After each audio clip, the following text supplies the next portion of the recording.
ذی الحج کے اندر ایک نبی اور نبی کے بیٹے نے قربانی پیش کی اور وہاں خون بہا جانور کا، دمبے کا، مگر محرم الحرام وہ قربانی والا مہینہ ہے جس میں نبی کے شہزادے، نبی کے نواسے اور امام الاولیاء علی المرتضیٰ شیر خدا کے لخت جگر شہزادے حضرت امام حسین علیہ السلام اور ان کے پورے کنبے کا خون بہا، اور حضرت امام حسین علیہ السلام آل نبی اولاد علی کی وہ جو قربانی ہے اس نے اسلام کو پھر سے آبیاری بخشی، اور جب سادات کرام کا کربلا میں خون بہا تھا تو پھر سے اسلام زندہ ہوا تھا۔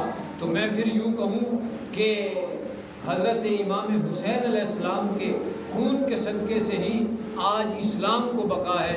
آج اگر ہم پرسکون زندگی گزار رہے ہیں، آج اگر ہم آسانی کے ساتھ مسجد میں آ کے نماز پڑھتے ہیں، اگر آسانی کے ساتھ شاعر اسلام پہ عمل پیرا ہیں، تو یہ حضرت امام حسین علیہ السلام کے خون مقدس کا صدقہ ہے، یہ ان شہزادوں کے خون مقدس کا صدقہ ہے کہ آج میرے نبی کی امت بڑے آرام کے ساتھ، سکون کے ساتھ آج نماز بھی پڑھتے ہیں، آج روزے بھی رکھتے ہیں، حج و زکوٰۃ بھی ادا کرتے ہیں۔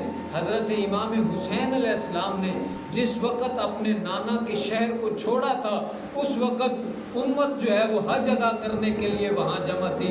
جس شہر کو میرے حضور کے نواسے نے اس وقت چھوڑا جب پوری دنیا سے مسلمان حج کی ادائیگی کے لیے آئے تھے، حضرت امام حسین علیہ السلام اور ان کے قبیلہ نے حج ادا نہیں کیا بلکہ حج کے موقع پہ اس شہر کو چھوڑ دیا تھا۔ کس کے لیے؟ اس قربانی کے لیے جو اللہ چاہتے تھے۔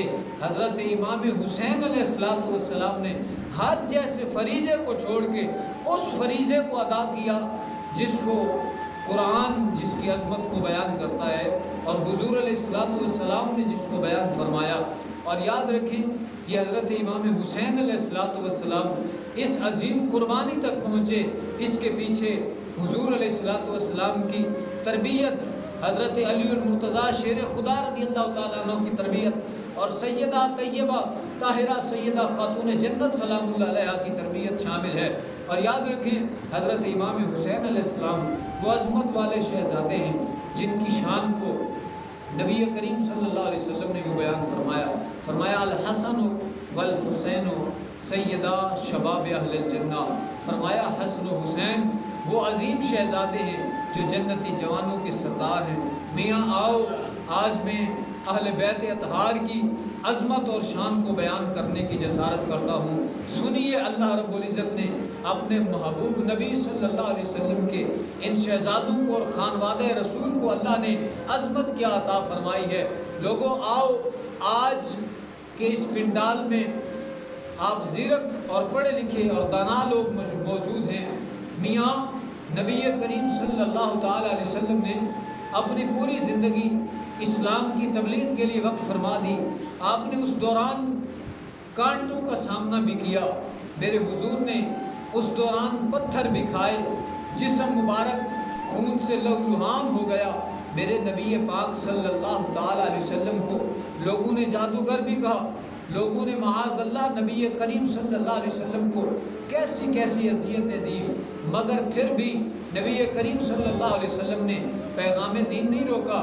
حضور علیہ السلام نے اللہ کی توحید کا پیغام نہیں روکا، رسالت کا پیغام بند نہیں کیا۔ میرے حضور نے لوگوں کو تبلیغ کرنا چھوڑا نہیں ہے۔ آج تو ہوتا ہے نا، اگر میرے خلاف سازش ہو، لوگ مجھے برا بھلا کہنے لگیں، چار آدمی بیٹھ کے میرے خلاف پراپیگنڈا کریں نا، تو میں دل شکستہ ہو جاتا ہوں کہ یار چھوڑو، کیا کرنا ہے اس کام کو جس میں عزت ہی نہیں ہے، جس میں لوگ جو ہے وہ پراپیگنڈے کرتے ہیں، لوگ برا بھلا کہتے ہیں۔ میں دن رات دین کا کام کرتا ہوں، لوگ جو ہے وہ مجھے برا کہتے ہیں، چھوڑو کیا کرنا ہے، بس وہی گھر کا کام، وہی زمینوں کا کام، وہی مزدوریاں، تو کیا کروں گا۔ یہ آج کے دور میں ہماری تو یہ حالت ہے، مگر سنو نبی کریم صلی اللہ علیہ وسلم کا کلمہ پڑھنے والوں، نبی کریم صلی اللہ تعالی علیہ وسلم کے ساتھ کس طرح سے ظلم ہوئے۔ نبی علیہ السلام نے اذیتیں برداشت کی، نبی علیہ السلام نے ظلم برداشت کیے۔ میں ایک مثال آپ کی خدمت میں عرض کرنا چاہتا ہوں۔ نبی علیہ الصلوۃ والسلام تبلیغ دین کے لیے گئے، سفر طائف کے لیے۔ حضور جب طائف پہنچے تو لوگوں نے کیا کیا، اوباش بدماش لڑکے پیچھے لگا دیے۔ نبی علیہ الصلوۃ والسلام کے پیچھے وہ نوجوان لگے، گلی میں میرے حضور کو لوگ پتھر مار رہے تھے، گالیاں دے رہے تھے، برا بھلا کہہ رہے تھے۔ نبی علیہ الصلوۃ والسلام وہ پتھر برداشت کر رہے ہیں، جسم مبارک پہ اتنے پتھر لگے کہ جسم سارا زخمی ہو گیا، خون اتنا بہا، نبی علیہ الصلوۃ والسلام کے جوتا مبارک تک، نالین پاک تک خون بہہ گیا۔ اور نبی علیہ السلام چمڑے کا جوتا پہنتے تھے۔ یہ آج بھی کچھ بزرگ جو ہے وہ کھسا جس کو بولتے ہیں، چمڑے کا جوتا پہننا یہ سنت ہے۔ میرے نوجوان حضرات بھی کوشش کیا کریں، گہ بگہ سنت سمجھ کے کبھی کم از کم ایک جوتا ضرور چمڑے کا بنوا کے پہن لے، یہ میرے نبی کی سنت ہے۔ جوتا کوئی بھی پہنے ٹھیک ہے، جائز ہے، مگر چمڑے کا جوتا میرے نبی علیہ السلام کی سنت مبارک ہے۔ سرکار دو عالم صلی اللہ تعالیٰ علیہ وسلم کے نالین پاک تک خون بہہ گیا۔ صحابی رسول ایک غلام جو میرے نبی کے ساتھ تھے، وہ کہتے ہیں کہ طائف کے بعد میرے حضور جب واپس لوٹ رہے تھے نا، تو ایک فرشتہ نبی کی بارگاہ میں حاضر ہوا، کہنے لگا اے امام الانبیاء، اگر آپ حکم دیں تو میں ان پہاڑوں کو کہوں یہ پہاڑ اکٹھے ہوں اور پوری کی پوری یہ جو طائف کی بستی ہے یہ تہس ناس ہو جائے، یہ پوری کی پوری بستی ختم ہو جائے، لوگوں کو زمین میں دھنسا دیا جائے، پہاڑوں میں کچل دیا جائے۔ نبی علیہ الصلوۃ والسلام، اب آج ہماری حالت کیا ہوتی ہے، ہمیں اگر کوئی گالی دے نا تو ہم اس کے لیے بد دعا کرتے ہیں یا اس کے گلے پڑ جاتے ہیں، اس کے گریبان میں ہاتھ ڈال دیتے ہیں۔ میرا نوجوان آج تو ماں باپ کی عزت بھی نہیں کرتا، اگر ماں باپ اسے کوئی بات کہے نا اور نوجوان کی طبیعت پہ ناگوار گزرے نا تو وہ ماں باپ کو دھکے بھی دے دیتا ہے، گالیاں بھی دیتا ہے۔ سنو میرے نبی کی سیرت کیا ہے لوگوں، آج ہم نے کلمہ تو پڑھا نبی علیہ السلام کا، مگر ان کی سیرت طیبہ پہ عمل نہیں کرتے۔ یہی وجہ ہے کہ آج ہم رسوا ہو رہے ہیں، آج عزت نہیں ہے معاشرے کے اندر۔ آج بھی اگر میرے حضور کا امتی، آج بھی مسلمان اگر اپنے نبی کی سیرت کے اوپر عمل پیرا ہو جائے، رول ماڈل اگر نبی کی زندگی اور نبی کی سیرت کو بنا لے، تو میں دعوے سے کہتا ہوں اللہ وہ عزت عطا کرے گا۔ معاشرے میں اتنی عزت کسی کی نہیں ہوگی جتنی عزت میرے حضور کے غلام کی ہوگی۔ آؤ پھر سے وہ ٹوٹا ہوا رشتہ جوڑو، حضور کی سیرت کو اپناؤ۔ میرے نبی پاک صلی اللہ علیہ وسلم نے کیا کیا، اس فرشتے سے کہا چلے جاؤ واپس، مجھے تمہاری مدد کی کوئی ضرورت نہیں ہے، میرا رب جانتا ہے میں ان کے لیے بد دعا نہیں کروں گا۔ میرے حضور نے پھر ہاتھ اٹھائے، پھر زمانہ گواہ ہے میرے نبی نے دعا کیا کی۔ چاہیے تو یہ تھا کہتے یا اللہ ان کو تہس ناس کر دے، ان کو غرق کر دے، ایسا کباڑا کر دے۔ آج کل ساڑیاں رنگت کی بھی عادت ہے نا، جھولیاں چاہ کے پٹتی ہیں نا، برائی بیان کرتے ہیں، گالیاں دیتے ہیں، بددعائیں دیتے ہیں۔ میرے نبی پاک صلی اللہ علیہ وسلم نے مجھد اللہ والے ہاتھ اٹھے، آنکھوں سے آنسو تھے، اللہ کی بارگاہ میں عرض کی مالک یہ لوگ نہیں سمجھتے تیرے نبی کی عظمت اور شان کو، مگر تو جانتا ہے، میں تیری پاک بارگاہ میں یہ دعا کرتا ہوں مالک تو ان کو ہدایت دے، ان کی آنے والی نسلیں کلمہ طیبہ پڑھ کے مسلمان ہو جائیں۔ یہ ہے میرے نبی کی سیرت۔ لوگوں نے پتھر مارے، میرے نبی نے دعائیں دی، لوگوں نے جادوگر کہا، میرے نبی نے دعائیں دی، لوگوں نے اذیتیں دی، میرے نبی نے دعائیں دی۔ آج اگر امتی بھی یہی طرز اختیار کر لے تو معاشرے میں امن و سکون ہو۔ آج بھائی بھائی کے جنازے پہ نہیں جاتا، بھائی بہن کے جنازے پہ نہیں جاتا، لوگ خوشی غمی سے ہٹ بیٹھتے ہیں۔ کیوں؟ اس نے میرے ساتھ زیادتی کی تھی، فلاں موقع پہ اس نے مجھے گالی دی تھی، وہ جو ہے نا وہ میری زمین دبا کے بیٹھے، کوئی زمین دے بننے دا رولا، کوئی عزت کا مسئلہ، کوئی کسی بات پہ، چھوٹی چھوٹی باتوں پہ لوگ رشتے چھوڑ دیتے ہیں۔ مجھے بتاؤ میرے نبی کی کیا یہی سیرت ہے؟ نہیں، میرے نبی علیہ الصلوۃ والسلام اذیتیں برداشت کر کے بھی دعائیں دیتے ہیں۔ آؤ ایسی زندگی، تمہارا کوئی گلہ کرتا ہے چھوڑ دو، کوئی بات نہیں ہے۔ وَتُعِزُّ مَن تَشَاءُ وَتُذِلُّ مَن تَشَاءُ بِيَدِكَ الْخَيْرُ إِنَّكَ عَلَىٰ كُلِّ شَيْءٍ قَدِيرٌ۔ میاں عزت ذلت تو اللہ کے ہاتھ، لوگ کیا دے سکتے ہیں، لوگ کیا کر سکتے ہیں، تمہارا کوئی کچھ نہیں بگاڑ سکتا۔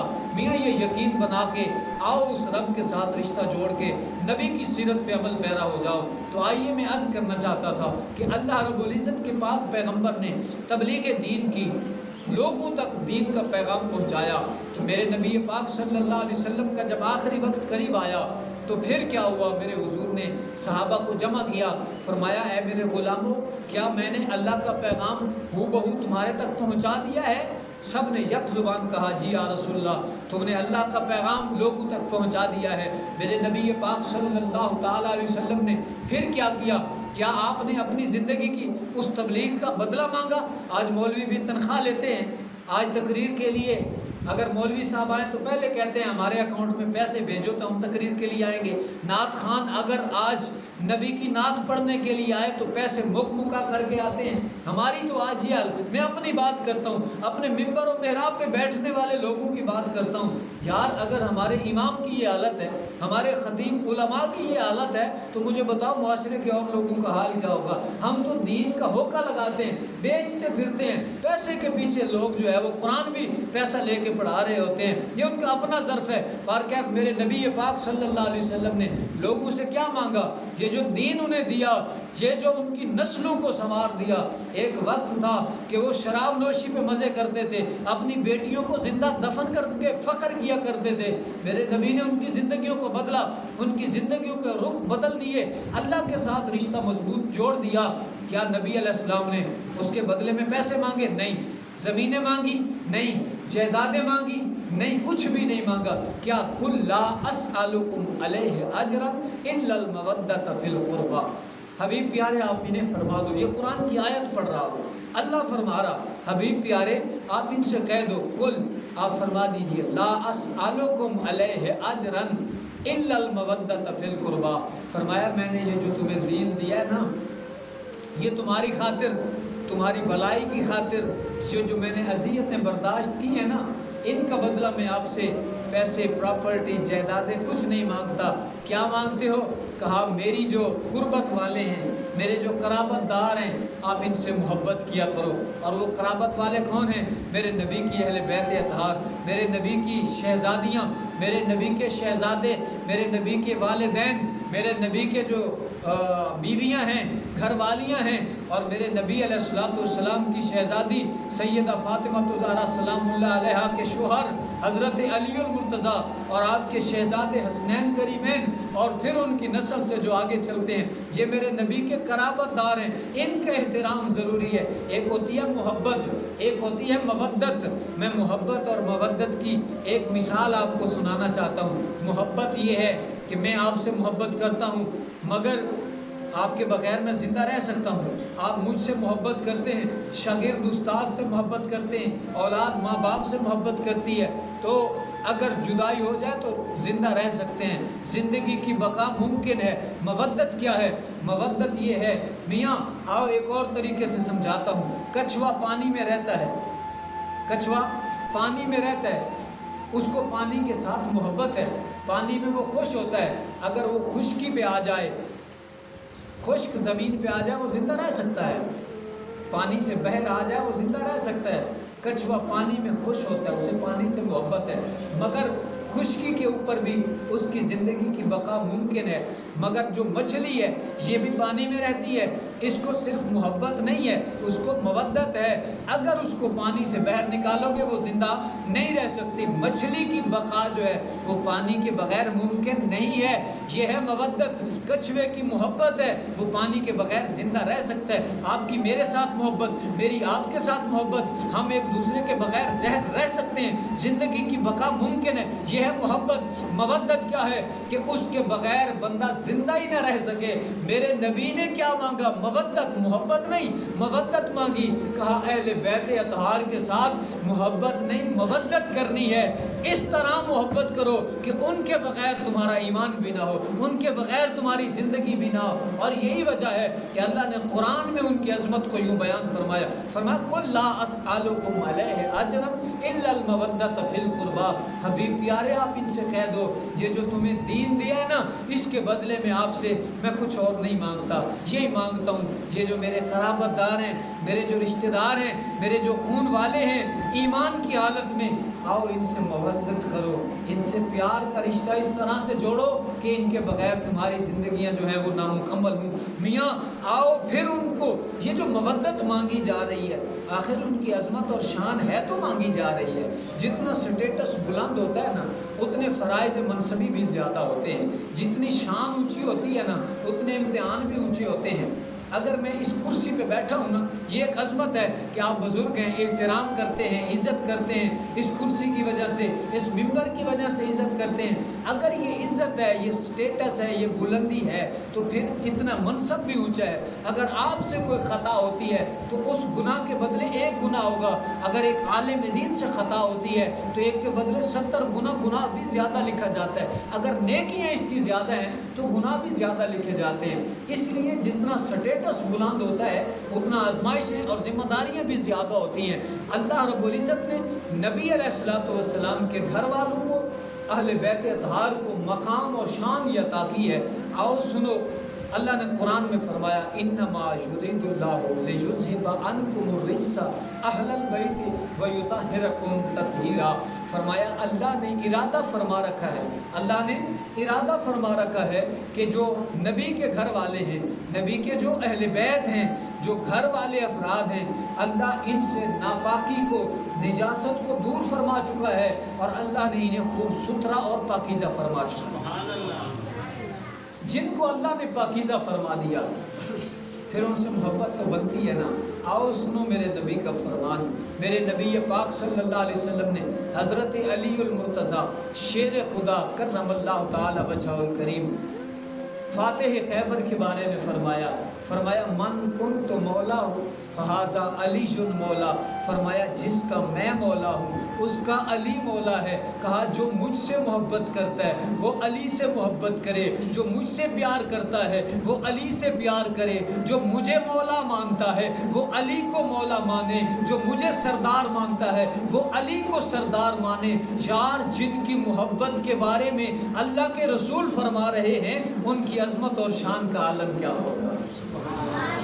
اور پھر شہزادے حضرت حسنین کریمین، حضرت امام حسن اور حضرت امام حسین علیہ السلام، ان کا مقام جن کے بارے میں اللہ نے قرآن میں فرمایا کہ ان سے نجس کو، ناپاکی کو دور کر دیا گیا ہے، ان کو پاکیزہ اور ستھرا فرما دیا گیا ہے، ان کو گناہوں سے محفوظ کر دیا گیا ہے، ان کی عظمت کیا ہے؟ فرمایا الحسن والحسین سیدہ شباب اہل الجنہ۔ فرمایا حسن و حسین وہ جوان ہیں جو جنتی جوانوں کے بھی سردار ہیں، جنتی جوانوں کے سردار ہیں۔ زندگی میں اللہ کے محبوب نے انہیں جنتی جوانوں کا سردار ہونے کا ٹائٹل عطا فرمایا ہے۔ اور پھر وہ شہزادی جو میرے نبی کی لخت جگر ہیں، سیدہ طیبہ طاہرہ، جو آئیں تو میرے نبی کھڑے ہو جائیں، استقبال فرمائیں، حضور اپنی چادر بچھائیں شہزادی کے بیٹھنے کے لیے۔ یار وہ سیدہ فاطمہ، ان کا مقام دیکھیے کیا مقام تھا۔ آج کل ہمارے ہاں کیا ہوتا ہے، بیٹیوں کو آج تو لوگ عید بھی نہیں دیتے، عید کی مٹھائی تک نہیں دیتے۔ کیوں؟ کہ اس نے زمین لے لی ہے وراثت کی۔ بھائی اپنی بہن کے سر پہ ہاتھ نہیں رکھتا کہ اس نے وراثت سے حصہ کیوں لیا ہے، یہ اس کا فرض ہے، یہ اس کی، اللہ نے ان کو حق دیا ہے، یہ ان کا حق ہے جو تم نے دیا اسے۔ اگر اس نے لی ہے نا، بہن اگر زمین لے لے تو نفرت نہیں کرنی چاہیے، ناراض نہیں ہونا چاہیے، یہ اس کا حق ہے، یہ اللہ نے حق رکھا ہے۔ اگر وہ حق لیتی ہے تو ناراض نہیں ہونا چاہیے۔ بہن اور بیٹی کی شان اور عظمت دیکھیں۔ بیٹی سیدہ فاطمہ اگر نبی کے گھر میں آ جاتی نا تو حضور دیکھتے ہی کھڑے ہو جاتے، استقبال فرماتے تھے، پھر پیشانی پہ بوسہ دیتے تھے، پیشانی پہ بوسہ دینے کے بعد سر پہ ہاتھ رکھتے اور اپنی چادر بچھا دیتے، اپنی بیٹی کو بٹھاتے، اور پھر جب بیٹی گھر جانے لگتی تھی، واپس جانے لگتی، حضور خود کھڑے ہوتے، آگے تک چھوڑ آتے تھے، روانہ فرماتے تھے۔ یہ عزت دی ہے اپنی بیٹی کو میرے نبی نے۔ اور بہن کی عزت کیا ہے؟ آج کل معاشرے کے اندر بہن کی عزت نہیں ہے، لوگ ماں باپ مر جائیں نا تو بہنیں بیچاری روتی پھرتی ہیں، پتہ نہیں بھائی کے سال میں عید بھی دیں گے یا نہیں دیں گے، اگر ہم گئے تو پتہ نہیں ہماری بھابیاں جو ہیں وہ سلام بھی کریں گی یا نہیں کریں گی، ہمیں گھر بھی جانے دیں گی یا نہیں جانے دیں گی، اور کیا بھائی سلام کرے گا یا نہیں کرے گا۔ سنو میرے نبی کے غلاموں، میرے نبی پاک صلی اللہ تعالیٰ علیہ وسلم کی سگی بہن نہیں ہے، دودھ شریک بہن میرے حضور کی بارگاہ میں آئی فتح مکہ کے بعد۔ ایک جنگ کے موقع پہ حضرت حلیمہ سعدیہ جو میرے حضور کی دائیہ تھی، جنہوں نے حضور کو دودھ پلایا تھا، ان کی ایک بیٹی تھی، نام اس کا تھا شیمہ۔ ان کے قبیلے کے کچھ لوگ مسلمانوں کے قبضے میں قیدی بن گئے، اور کچھ ان کا مال جو ہے وہ جہاد میں سے، جنگ میں سے مال غنیمت کے طور پہ مسلمانوں کے ہاتھ لگا۔ تو وہ جو حلیمہ سعدیہ کی بیٹی تھی، حضور کی دودھ شریک بہن تھی شیمہ، قبیلے والے اس کے پاس آئے، کہا مسلمانوں کا نبی فاتح بنا، ہمارے قبیلے کے کچھ لوگ قیدی بن گئے، ہم ان کو واپس لینا چاہتے ہیں، ہمارا کچھ مال غنیمت کی حالت میں مسلمانوں کے ہاتھ لگا، ہم وہ مال بھی واپس لینا چاہتے ہیں، ہم غریب لوگ ہیں۔ تو جاتے ہیں، استدعا کرتے ہیں، گزارش کرتے ہیں اس نبی کی کہ مہربانی کرو ہمارے یہ قیدی واپس کر دو، ہمارا مال واپس کر دو۔ شیمہ سے جب کہا گیا کہ وہ تمہارا بھائی لگتا ہے، جب وہ چھوٹا ہوتا تھا دیہات میں حلیمہ اسے لے آئی تھی، دودھ پلایا کرتی تھی، آج اگر تم چلی جاؤ، ہم نے سنا ہے وہ بڑا کریم ہے، بیٹیوں کے ساتھ بھی بڑا پیار کرتا ہے، بہنوں کی بھی بڑی عزت کرتا ہے، اگر تم چلی جاؤ تو وہ ہمارے قیدی واپس کر دے گا۔ وہ شیمہ، اس کے دل میں ایک ناز تھا، چھوٹے ہوتے ہوئے وہ بکریاں چرانے جب جاتی تھی تو میرے حضور کو ساتھ لے کے جاتی تھی، اکٹھے کھیلتے تھے، تو شیمہ نے چند لوگوں کو ساتھ لیا، سواری پہ سوار ہوئی اور میرے حضور کے شہر میں آئی، آگے اس نے میرے نبی کی خدمت میں عرض کی کہ میں تمہاری بہن ہوں۔ اتنا کہنا تھا، میرے حضور کھڑے ہوئے، استقبال فرمایا، ساتھ بٹھایا، چادر بچھا کے اوپر بٹھایا۔ میرے حضور نے بڑی تندہی کے ساتھ، بڑی توجہ کے ساتھ اس کی بات سنی۔ بہن نے گزارش پیش کی کہ ہمارے قبیلے کے جو قیدی آپ کے پاس ہیں، میں وہ چھڑوانے کے لیے آئی ہوں، اور جو مال ہے وہ واپس لینے کے لیے آئی ہوں۔ حالانکہ ایک اصول ہوتا ہے جنگ کے اندر، اگر کفار کے ہاتھے کوئی مسلمان لگ جائیں تو وہ واپس نہیں کرتے، وہ قیدی بنا لیتے ہیں، اور اگر کفار کوئی مسلمانوں کے ہاتھ لگ جائیں تو وہ واپس نہیں کیے جاتے، وہ قیدی بنائے جاتے ہیں، وہ پھر غلامی میں رہتے ہیں، اگر وہ کلمہ پڑھ لیں تو انہیں پھر آزاد کر دیا جاتا، وہ آزادی کی زندگی بسر کرتے اسلام کے دائرہ میں۔ میاں چاہیے تو یہ تھا کہ حضور کہہ دیتے کہ اصول ہے، اب تک جتنے لوگ قیدی ہوئے کوئی واپس نہیں کیے گئے، اور نہ کوئی مانگنے آیا، اگر کوئی آیا بھی تو واپس نہیں کیے گئے۔ چاہیے تو یہ تھا حضور ان کو بھی کہتے کہ چلی جاؤ، یہ واپس نہیں ہو سکتے، مگر انداز اور ہے۔ بہن کی قدر کیا کر کے دکھائی میرے حضور نے، فرمایا ایسے نہیں، تم آئی ہو تو جو بھائی بہن کو تحفہ دیتا ہے نا وہ خود ہی دے کے آتا ہے۔ میرے حضور نے اپنے غلاموں کو تیار کیا، سواریاں اپنی طرف سے دی، چند اونٹ، چند جوڑے کپڑے میرے حضور نے تحفے میں دیے، اور وہ قیدی جو تھے وہ بھی بھیجے۔ میرے حضور نے اپنے غلاموں کو بھیجا، جاؤ میری بہن کو واپس چھوڑ کے آؤ۔